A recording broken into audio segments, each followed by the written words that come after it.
But let's start with Tony. Tony, welcome to the show. Thank you for being here. I appreciate that. No problem. Thank you for having me. All right, you're the president of Third Coast Aviation, and I believe you're based in Houston. And I think that you've done a lot of good stuff in the industry. Let me back up a second here, give you a chance to bring out the fullness of your leadership with your company, Third Coast Aviation, and then we can talk about flight training services and what you guys are doing. Okay? Sure. We're Third Coast Aviation, and what we're doing is we're providing aviation training and general aviation services. Part of what we are really working on is we're reimagining a Texas Gulf Coast transportation system, integrating a piston prop charter service and executive office systems, and the ability to provide cost-effective, comprehensive solutions to both small businesses and the ability to have operations throughout the service area. The way we're doing that is we're starting out by having a Part 61 school and then growing into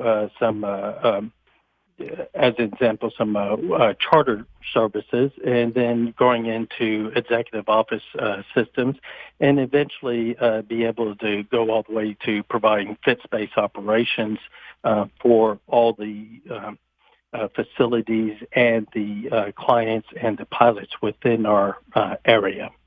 All right. Now, Tony, I was just having lunch with a friend of mine yesterday, and they were talking to me, which I didn't know this, that the most of the pilots, of course, we all know this part, that we have commercial pilots, they come from the military because they can afford all the training to move up the ranks in that process. But if there was ever some kind of a major event where we had to pull away and recall those ex-military pilots back into service, we're going to be left holding the bag with nobody to train up to replace those people that called back to the military. Am I hitting on the right notes with this with you? You are actually. I'm not sure to the full extent of it, but that's absolutely true. Military puts a lot of money and time into training these pilots, and every even down your average soldier, they leave the service and they do have a certain period of time which they can be called back at any moment.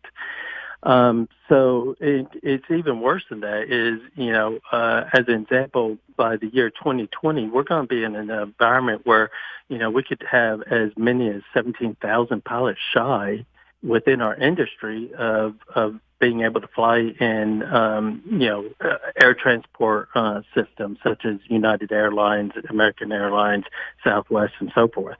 Yeah, he was talking to me about the point that really what this industry should be doing is what you're doing, is focusing on finding ways to get younger people to come into this fold because, the money that they're spending on liberal arts degrees, medical, lawyers, all these other industry, or I should say career paths, a lot of them don't lead to as much satisfaction as pilots end up with, or getting to the point of repaying the debt it took for education as quickly. Am I right on that? Yeah, you're absolutely correct. Let's not fool each other. It's not the cheapest thing to be able to go out and become a commercial pilot and learn how to fly these large jets and so forth, or even the small charter planes. But at the end of the day, what you have is you have a very marketable skill. You're able to get out there, make money out of that skill, and the money that you spend is very quickly paid back in both the career that you're able to have and the return that you're able to generate in this mid to long time. I mean, let's put a dollar amount on it. Like he has programs, a very successful software company, and he says, "Look, I've got guys that work for me for $12 an hour. They were happy to get because the last job after they got out of college was Starbucks for $9 an hour. If they'd gone into investing that money into flight school and to learning, or their parents invested that money into learning how to be pilots, their career path and their return on investment, the ROI here, will be that much greater, not only in just monetary basis, but actually actually lifestyle and being able to really get to the point where you're actually happier with your family. So that leads me to a question with you. I would like you to open up just a minute for opportunities for pilots in aviation. What are those big opportunities that you and I are talking around, and put some specifics for us there? Okay, sure. So first of all, we have to remember there's several career paths within aviation that a trained pilot can take. I'll give you an example. One career path that happens is, and this happens within our organizations as an example, is we have certified flight instructors. Some choose to actually be professional certified flight instructors. Very admirable, and perhaps not the best paying roles within the aviation industry, but definitely the most fulfilling roles within the aviation industry. And you're arguably some of the best as far as pilots go. And, the average certified flight instructor, fresh out of, getting their commercial pilot's license and getting certified as a flight instructor, can start out making, anywhere from $15 to $20 an hour, day one. And then you move on and you have what we call the charter pilots. These are kind of like contract pilots, fly for hire and can fly for transportation systems from one location to another location. These pilots, they can make, depending on who they're flying with, anywhere from, $50 an hour all the way up to $150 an hour. And then you get some pilots that want more of that career-driven path where they go to the major airlines. And there's many routes into the major airlines, but, just to keep it simple is, they'll get on with major airlines who, by the way, many of them nowadays will actually pay for what's called their ATP training, their airline transport pilot training, which is very costly, and then put them into a job where they can actually be making, in the mid-50s, low 60s until they become the captain or the pilot in command of that aircraft. And then before they know it, halfway through their career, they're making six figures. Yeah, exactly. But at very least, thirdcoastaviation.com is where everybody can find out more about this? Yes, sir. Don't go away. You know what? We actually have another segment for you, so we are going to get to all those questions. Don't hang up. We'll be right back. Yes, sir. Thank you. You're welcome. Tony Boulanger, President, thirdcoastaviation.com. We'll be right back. On the other side of this break, you've been listening to CEO Money with Michael Yorba.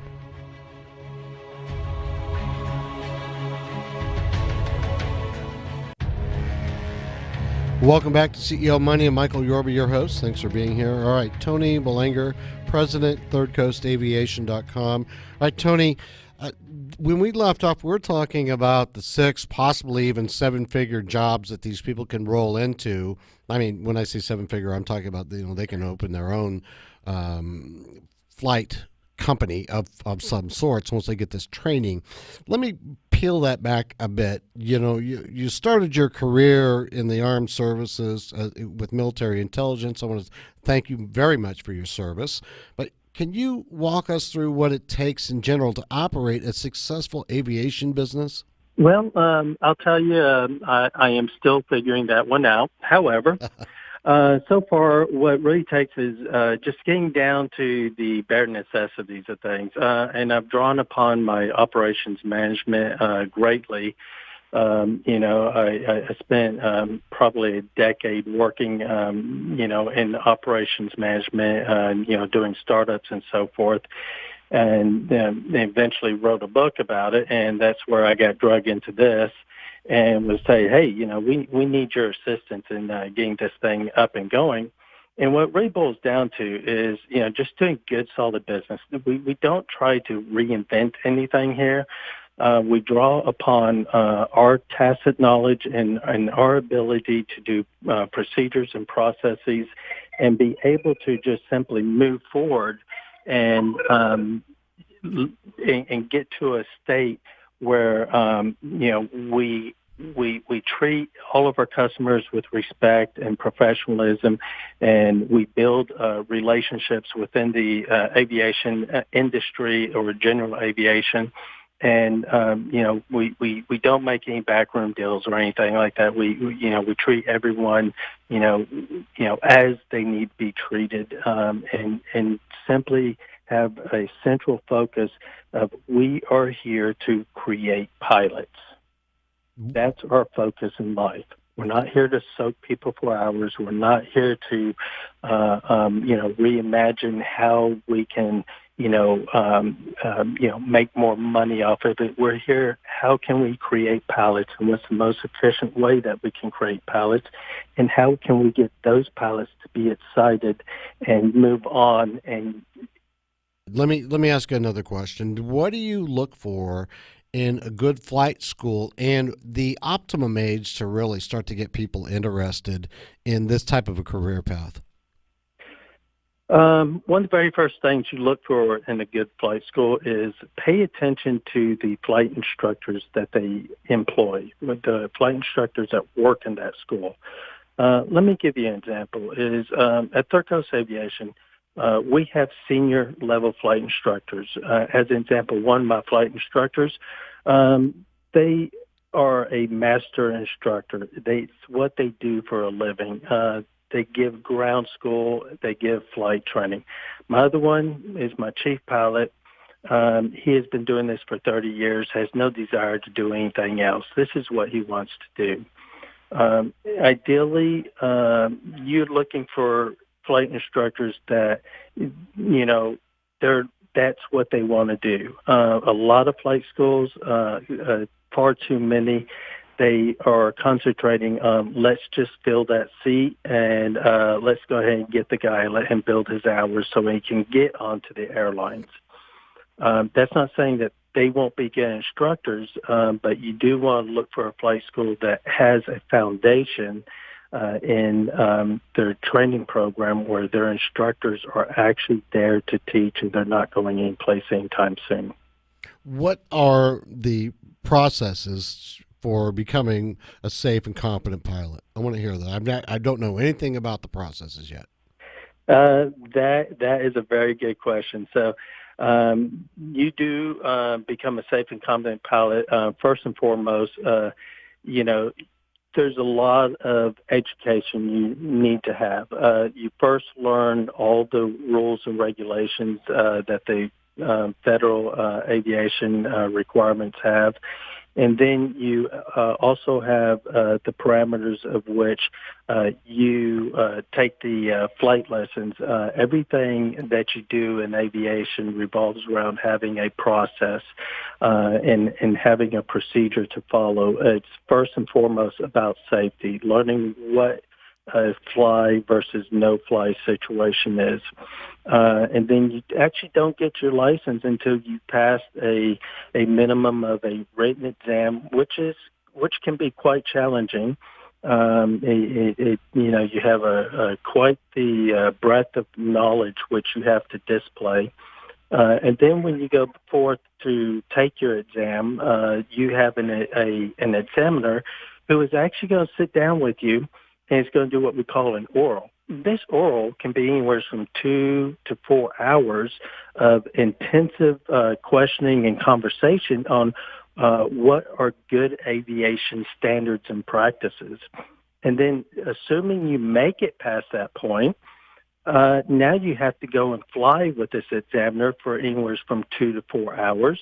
And he or she is going to put the student through any number of situations which prove that pilot or to-be pilot is safe and proficient. They're going to go through emergency procedures, landing procedures.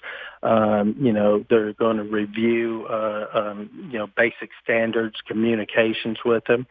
The average student will put at least, 50 to 55 hours into flight training alone and another 20 to 30 hours in ground school alone, and that is just to get the private pilot's license. You have about another 200 or so hours before you get your commercial pilot's license. Okay. So overall on a monthly, because I don't generally measure my life in hours, is this like a 3 months, a 6 month process? For a Or? private pilot's license, if you're taking it seriously, you have about 4 months worth of training in order to get a private pilot's license, and then to get your instrument license and your commercial license, it will take about a total of 9 months to 12 months. So in terms of, the effort that you put out versus a career, it's actually quite beneficial. You dedicate a year of your life towards training to have the next 20, 30, even 40 years worth of career. Wow. And that's a little under a year and a half to really from start to finish. I got that. It could be 13 months, depending on how fast you are. What are we looking at for cost relative to what somebody would have to pay to get a liberal arts degree? Well, that is a very good question. Let me preface this by stating that every individual is different,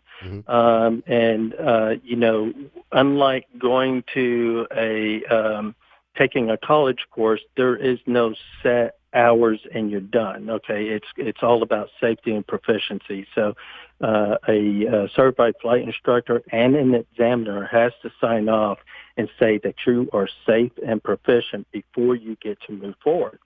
With that being said, the price range can be, as an example, with a private pilot's license, could be as low as $8,000, but as high as $11,000.